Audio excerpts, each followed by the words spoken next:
work. So he's the Deputy Director of the Central Science Laboratory in Tasmania, in Australia. And he's been there for quite a while. And as Ashley said to me, he saw the light from the plasma quite late in his career. So it was only in 1995 when he first saw the light. And he's been since then working on high resolution ICP mass spectrometry.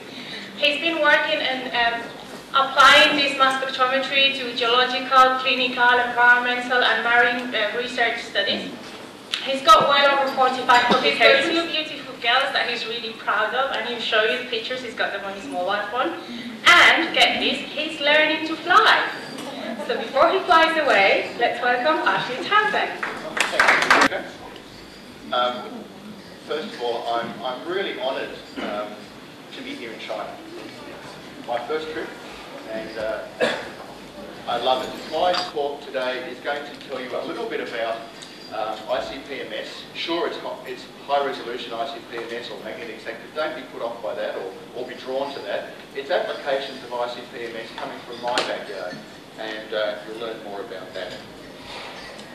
Where I work, our university has a central department of instrumentation, and you can see here our job and our mission is to provide high-end analytical support to researchers at our very small university. I work in an island state with one university, so it's really important that we have good gear and we support our researchers. And in 1995, my master's decided, well, we're going to buy ICP-MS. So that's the background about the environment in which I work. You've heard already, I can skip over these quite quickly, some of the features of magnetic sector ICP-MS. It's got lots of names. I'm probably using the wrong one. Sector field. I started off calling it high resolution, double focusing.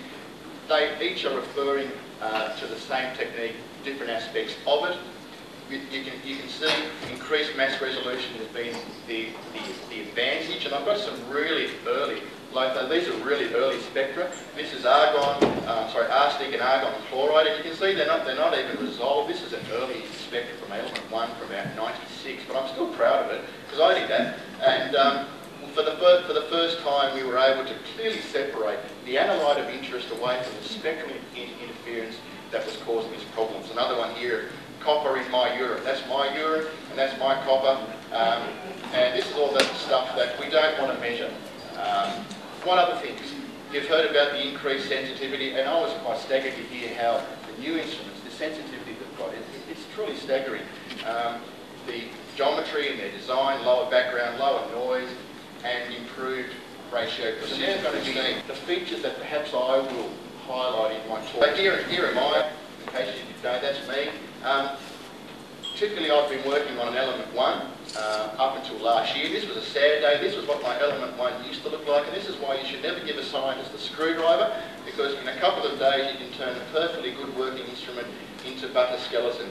And we took it apart to install the element 2 from last year. I'm still learning the nuances of this girl, but happy faces here because we've got a new instrument to play with.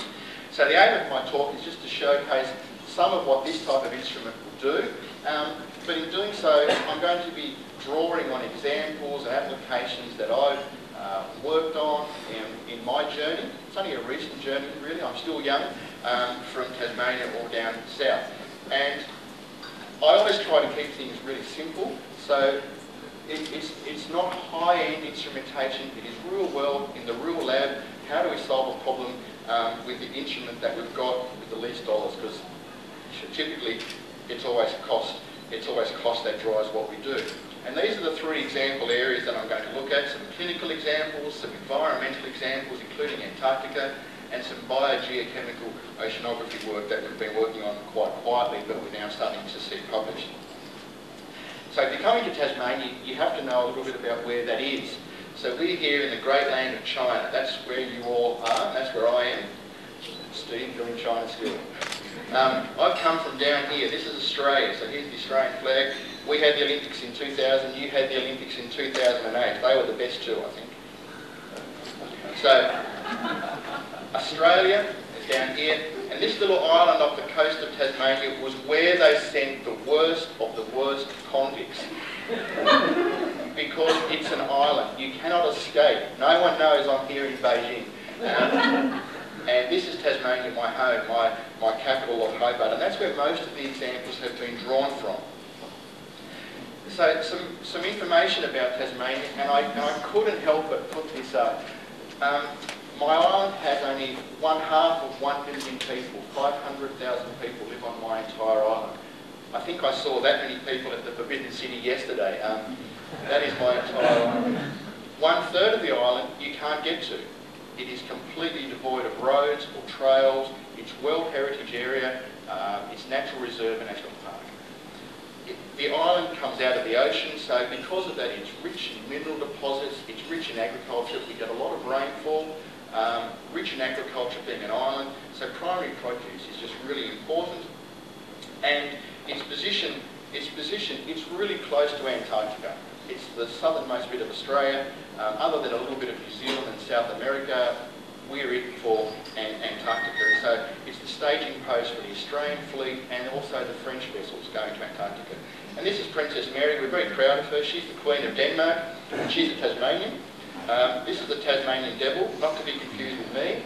That's a real Tasmanian devil, and some beautiful pictures. And this is what Tasmania looks like. This is what the coastline looks like. Some of my favourite spots, and this is my capital city of Hobart. That's what it looks like on a normal day with the Mount Wellington there rising out of the ocean.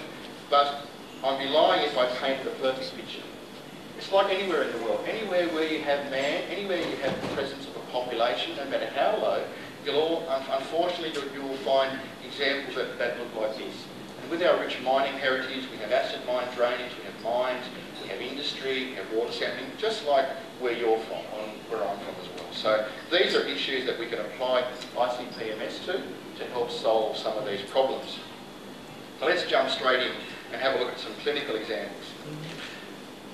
Heavy metals in urine. One of the first applications we applied our instrument to was to a local industry on the banks of the Hobart River, the Derwent River here, and it's the largest zinc refinery in Australia, and at its peak production it was the second largest zinc refinery in the world. I talked to you about our rich mineral deposits.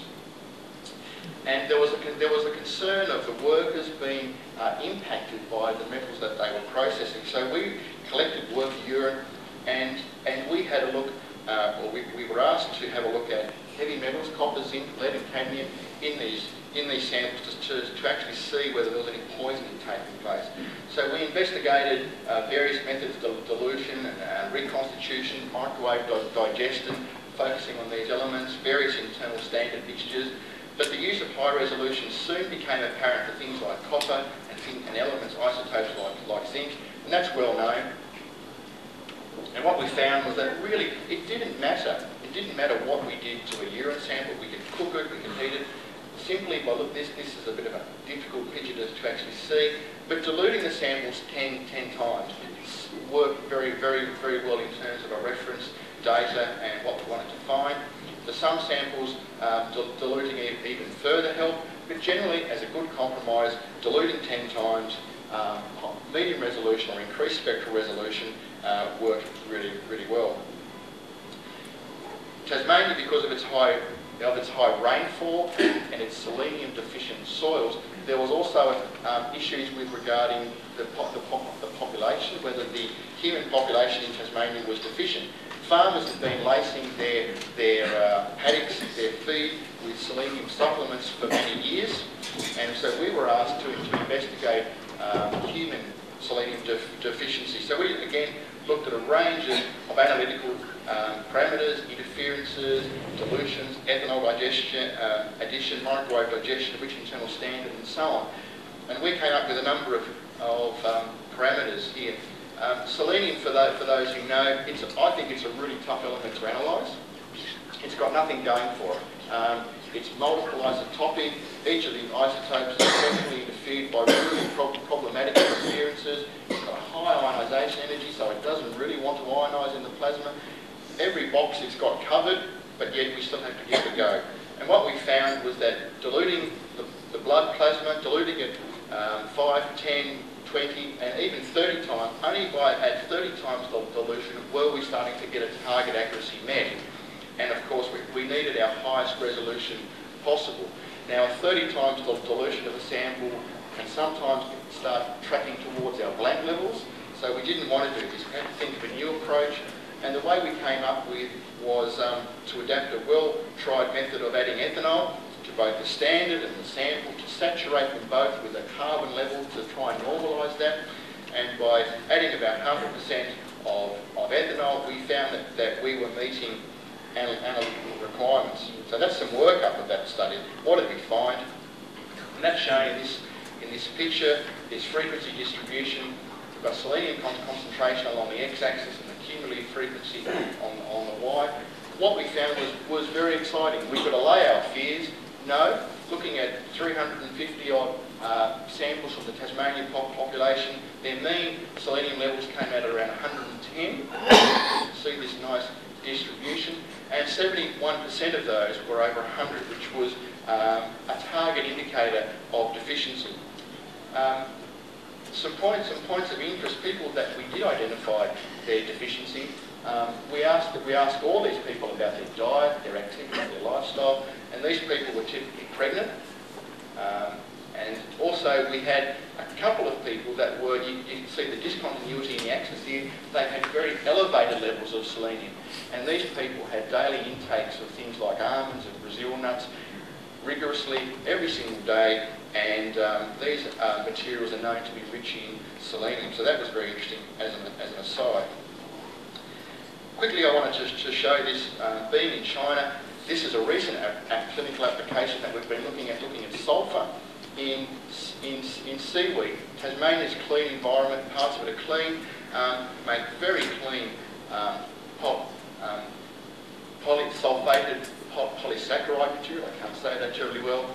And there's a new startup company, a biotech startup company, trying to extract the compound out of this material for use in medicinal properties. And they came to us and said, tell us about the sulphur levels.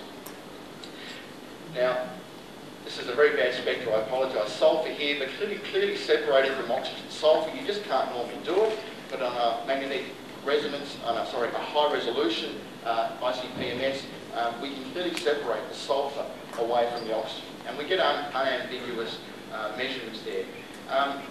We were typically, being a drug company, we were typically only released with milligrams of samples, but that's okay. We were able to dilute those 100,000 times to get into a typical working range. Using sodium sulphate as a sort of an in-house reference material, we were able to quantify that with good accuracy, and the sulphur in these samples we can see are typically between 2 and 10 weight percent, normally around 8 and 9. And that's a new bit of work that we've been doing. So let's move on to environment and some applications there. Again, we're back to the Derwent River, we're back to my hometown of Hobart, and we're back to this factory that you can see here on the banks of this very big river. And this processing plant has been in operation since 1916 or 1917, depending on which records you find. And it's been well known, it's nothing new that you would expect when you have one of the largest zinc refineries in the world, there would be impact to the river and to the marine sediment material adjacent to it. So taking core samples across adjacent to the river, this is normally what we find, zinc and lead here. At depth we see sort of background levels, and all of a sudden there's this great commencement of increased levels, and we can put some markers on this, and we can put, say, that's 1917, and assuming a sedimentation rate that is linear through the core. That may not always be true, but it's probably a good general first approximation. We can see really elevated levels at around 1970 and 75, and these are levels like, these are weight percent levels. So it's a very contaminated river. It's a very sick river, sadly. Our approach was to have a new look at these sediment cores, looking at lead isotope ratios. And lead is a sister element to zinc. Where you'll find a zinc core, generally there'll be the presence of lead. And I love lead. It's one of those elements you can measure with a standard ICP-MS. It doesn't have to be a multi-collector.